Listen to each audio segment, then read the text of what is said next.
और दोस्तों स्वागत है आपका मेरे YouTube चैनल पर। मैं आज आपके लिए लाई हूँ कंप्यूटर के कुछ MCQs जो आपके एग्जाम के लिए इंपॉर्टेंट हो सकते हैं। तो चलिए शुरू करते हैं। पहला क्वेश्चन है, कंप्यूटर सिस्टम में ALU का मुख्य कार्य क्या होता है? क्या होता है ALU का मुख्य कार्य? सबसे पहले देखते हैं कि ALU की फुल फॉर्म क्या होती है। तो ALU की फुल फॉर्म होती है अर्थमेटिक लॉजिक यूनिट, और उसका मुख्य कार्य क्या होता है? अंक गणितीय एवं तार्किक गणनाएं करना। जो न्यूमेरिकल जो कैलकुलेशंस होती है ALU का वो कार्य होता है। यह कंप्यूटर के सेंट्रल प्रोसेसिंग यूनिट का एक प्रमुख हिस्सा होता है। इसके दो कार्य होते हैं, अर्थमेटिक ऑपरेशंस अंगणितीय गणनाएं करना जैसे जोड़ घटा गुना और भाग करना, और तार्किक गणनाएं करना लॉजिक ऑपरेशंस करना जैसे दो नंबरों या डेटा की तुलना करना, बराबर है, छोटा है या फिर बड़ा है, एंड और गेट। नेक्स्ट क्वेश्चन आता है, फॉरट्रैन प्रोग्रामिंग भाषा किसके द्वारा विकसित की गई थी? कौन सी प्रोग्रामिंग भाषा? फॉरट्रैन, तो वो की गई थी जॉन बैकस। किसके द्वारा? जॉन बैकस के द्वारा विकसित की गई थी। फोर्ट्रैन जिसका पूरा नाम आपका है फॉर्मूला ट्रांसलेशन। क्या नाम है फोर्ट्रैन का पूरा नाम? Formula translation. ये दुनिया की पहली उच्च स्तरीय हाई लेवल प्रोग्रामिंग भाषा है।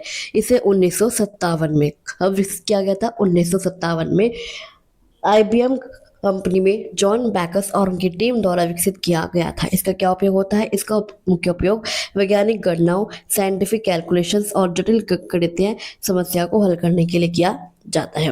नेक्स्ट क्वेश्चन आता है, फोर्ट्रैन भाषा का विकास IBM में किस वर्ष किया गया था? अभी बताया था किस वर्ष किया गया था? 1900, ये किया गया था आपका 1954 में। कब? 1954 में। और अभी आप कहेंगे अभी तो आपने बताया था 1957 में, लेकिन मैं आपको बताती हूँ जॉन बैकस और IBM की टीम ने 1954 में फोर्ट्रैन का पहला आधिकारिक प्रस्ताव मतलब प्रपोजल और उसके डिजाइन पर काम पूरा कर लिया था। लेकिन जो ये भाषा लॉन्च हुई थी, रिलीज हुई थी, वो आपकी 1957 में हुई थी। 54 में काम पूरा हो गया था, लेकिन जो लॉन्च हुई थी, जो रिलीज हुई थी ये भाषा, वो हुई थी आपकी 1957 में। नेक्स्ट क्वेश्चन आता है, नेक्स्ट क्वेश्चन आता है, हेक्साडेसिमल संख्या पद्धति का आधार क्या है? क्या है हेक्साडेसिमल संख्या पद्धति का आधार? तो वो आपका 16, क्या 16। हेक्साडेसिमल संख्या पद्धति का आधार बेस 16 होता है। इसका मतलब है कि इसमें संख्या को दर्शाने के लिए 16 अलग अलग प्रतीकों, सिंबल्स का प्रयोग किया जाता है। तो 0 से 9 तक के अंक होते हैं, फिर A से F तक के। A से F तक के A को 10 माना जाता है, B को 11, C को 12, D को 13, E को 14 और F को 15।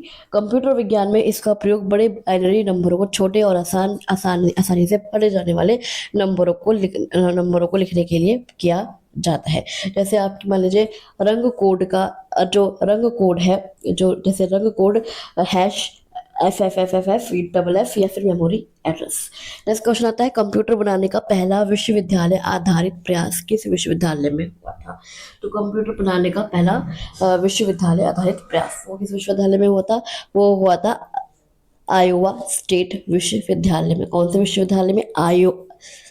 आयोवा स्टेट विश्वविद्यालय में। साल 1973 से जो पहला प्रयास हुआ तो आयोवा स्टेट विश्वविद्यालय में हुआ था। साल 1937 से 1942। कौन सा? साल 1937 से 1942 के बीच भौतिकी के प्रोफेसर जॉन विसेंट एटेनासॉफ, क्या नाम है? जॉन विसेंट एटेनासॉफ और उनके छात्र क्लिफोर्ड बेरी ने मिलकर दुनिया का पहला इलेक्ट्रॉनिक डिजिटल कंप्यूटर बनाया, जिसे एटेनासॉफ बेरी कंप्यूटर कहा जाता है। क्या कहता है? ABC computer. कौन सा कंप्यूटर बनाया? ABC कंप्यूटर, जिसे किसने बनाया? आपके जॉन विसेंट एटेनासॉफ ने और उनके छात्र क्लिफोर्ड बेरी ने। नेक्स्ट क्वेश्चन आता है, डिजिटल रूप में सूचना संग्रहित करने हेतु निम्न में से किसका प्रयोग किया जाता है? किसका प्रयोग किया जाता है डिजिटल रूप में सूचना संग्रहित करने हेतु? तो वो क्या किया जाता है आपका? इसका आंसर है आपका लैपटॉप। किसका? लैपटॉप। लैपटॉप एक ऐसा कंप्यूटर सिस्टम है इन ऑप्शंस में से जिसमें डिजिटल रूप से सूचनाओं का डेटा को स्थायी रूप से संग्रहित करने के लिए स्टोरेज डिवाइस जैसे हार्ड डिस्क या SSD होती है। नेक्स्ट क्वेश्चन आता है, कंप्यूटर का प्राथमिक उद्देश्य क्या होता है? क्या होता है कंप्यूटर का प्राथमिक उद्देश्य करना? तो होता है डेटा का संग्रहण करना, प्रसंस्करण करना और पुनः प्राप्ति करना। कंप्यूटर का प्राथमिक उद्देश्य केवल एक काम करना नहीं है, बल्कि एक बहुउद्देश्य मल्टीपर्पस मशीन है। इसके मुख्य चक्र को आईपीओ इनपुट प्रोसेस आउटपुट चक्र कहा जाता है, जिसमें क्या क्या शामिल होता है आपका डेटा का संग्रहण, डेटा का स्टोरेज करना, भविष्य में उपयोग के लिए डेटा और निर्देशों को अपनी मेमोरी में सुरक्षित रखना होता है, प्रोसेसिंग करना, उपयोगकर्ता द्वारा दिए गए डेटा पर गणनाएं करना और उसे उपयोगी जानकारी में बदलना, फिर पुनः प्राप्ति करना, रिट्रीवल करना, जब भी उपयोगकर्ता को जरूरत हो संग्रहित किए गए डेटा को तुरंत वापस स्क्रीन पर दिखाना या खोजना। इस क्वेश्चन आता है, प्रथम पीढ़ी के कंप्यूटर में मुख्य मेमोरी डिवाइस क्या थी प्रथम पीढ़ी कंप्यूटर मुख्य मेमोरी डिवाइस, तो वही आपकी मैग्नेटिक ड्रम। क्या थी? Magnetic drum. प्रथम पीढ़ी के कंप्यूटरों मान लीजिए 1940 से 1956 के बीच, कब? 1940 से 1956 के बीच मुख्य मेमोरी जो थी और डेटा को स्टोर करने के लिए मैग्नेटिक ड्रम का प्रयोग किया जाता था। एक मैं आपको पिक्चर दिखा रहा हूँ, यह है आपका मैग्नेटिक ड्रम। ये एक धातु का बेलनाकार ड्रम होता था जिस पर चुंबकीय पदार्थ की एक परत चढ़ी होती थी। इसके घूमने से डेटा को पढ़ा और लिखा जाता था। इसके अलावा इस पीढ़ी के कंप्यूटरों में प्रोसेसिंग के लिए वैक्यूम ट्यूब का भी इस्तेमाल किया जाता था इलेक्ट्रॉनिक घटक के रूप में। नेक्स्ट क्वेश्चन आता है, प्रथम पीढ़ी के कंप्यूटरों में मुख्य मेमोरी डिवाइस क्या थी? तो इसका आंसर होगा आपका मैग्नेटिक ड्रम। नेक्स्ट क्वेश्चन आता है, कंप्यूटर सिस्टम के दो मुख्य घटक कौन से हैं दो मुख्य घटक? आपके हार्डवेयर और सॉफ्टवेयर। कौन कौन से? हार्डवेयर है और सॉफ्टवेयर है। किसी भी कंप्यूटर सिस्टम को पूरी तरह से काम करने के लिए दो सबसे बुनियादी और मुख्य घटकों की आवश्यकता होती है, हार्डवेयर और सॉफ्टवेयर। अब हार्डवेयर क्या है? कंप्यूटर के वे भौतिक भाग जिन्हें हम चुन सकते हैं, जैसे CPU, keyboard, mouse, monitor, memory. और सॉफ्टवेयर क्या है? निर्देशों और प्रोग्रामों का वह समूह जो हार्डवेयर को बताता है कि काम कैसे करना है। जैसे ऑपरेटिंग सिस्टम आपका हो गया विंडोज, एंड्रॉयड, एमएस ऑफिस या फिर वेब ब्राउजर।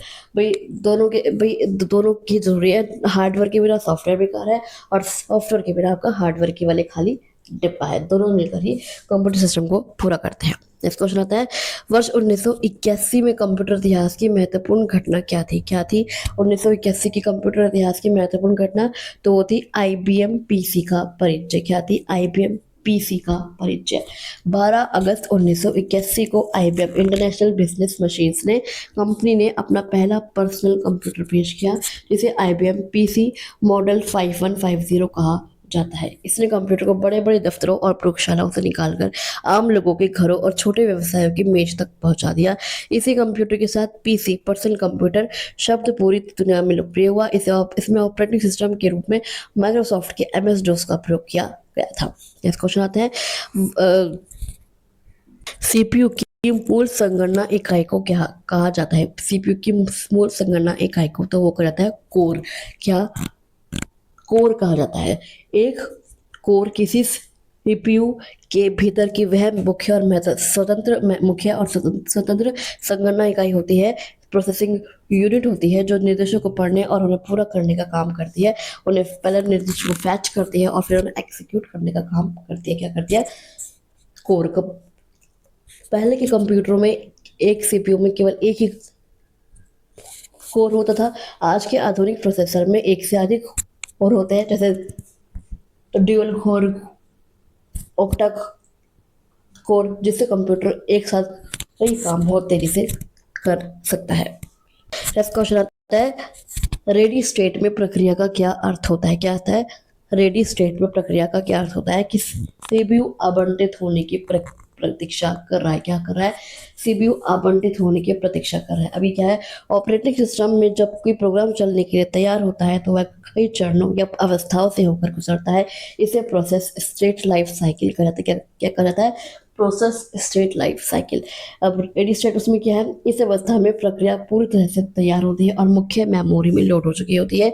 यह केवल इस बात का इंतजार कर रही होती है कि कब ऑपरेटिंग सिस्टम का शेड्यूल उसे सीपीयू आवंटित करे, कि कब उसे काम करने के लिए मिले ताकि वह अपना काम शुरू कर सके। नेक्स्ट क्वेश्चन आता है, मेमोरी डेटा रजिस्टर एमडीआर क्या रखता है? मेमोरी डेटा रजिस्टर तो वो रखता है मेमोरी में संग्रहित या फिर पुनः प्राप्त किया जा रहा मान। क्या?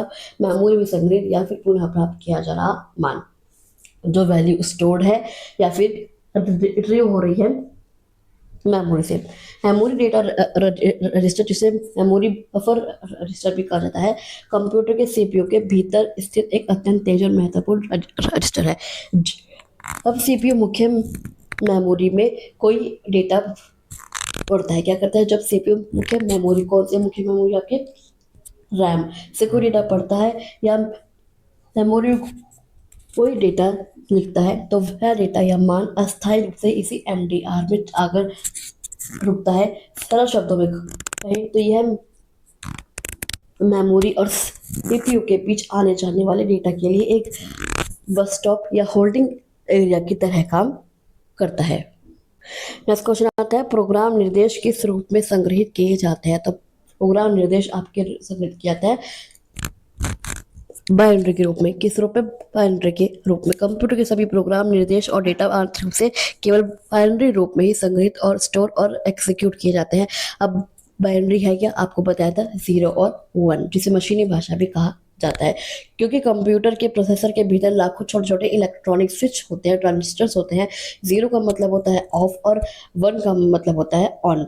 डिजिटल सर्किट केवल इन्हीं दो अवस्थाओं को समझ सकते हैं। नेक्स्ट क्वेश्चन आता है, एएलयू द्वारा उत्पन्न डेटा एवं मध्यवर्ती परिणामों को संग्रहित करने के लिए किस रजिस्टर का प्रयोग किया जाता है। जो एएलयू द्वारा डेटा होता है और मध्यवर्ती परिणाम होता है, तो वो क्या होता है, एक्यूमुलेटर में। किसका, एक्यूमुलेटर का प्रयोग किया जाता है। एक्यूमुलेटर सीपीयू के भीतर स्थित एक अत्यंत महत्वपूर्ण और प्राथमिक रजिस्टर है। इसका कार्य होता है, जब एएलयू किसी भी प्रकार की गणना करता है, जैसे जोड़, घटा, गुना आदि कुछ भी करता है, तो वह उसके तुरंत बाद निकलने वाले मध्यवर्ती परिणामों और अत्यंत डेटा को अस्थायी रूप से इसी एक्यूमुलेटर रजिस्टर में सहेज कर रखता है।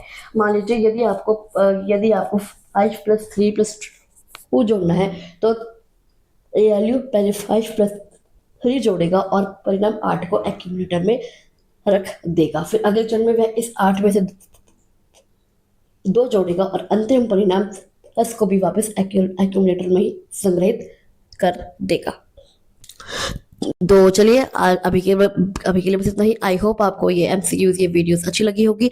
अगर आपको ये वीडियो अच्छी लगी तो आप इस वीडियो को लाइक कर सकते हैं, शेयर कर सकते हैं और इस चैनल को सब्सक्राइब करके जरूर जाएगा। चलिए मैं आपसे मिलती हूँ अगली वीडियो में, तब तक के लिए थैंक यू सो मच।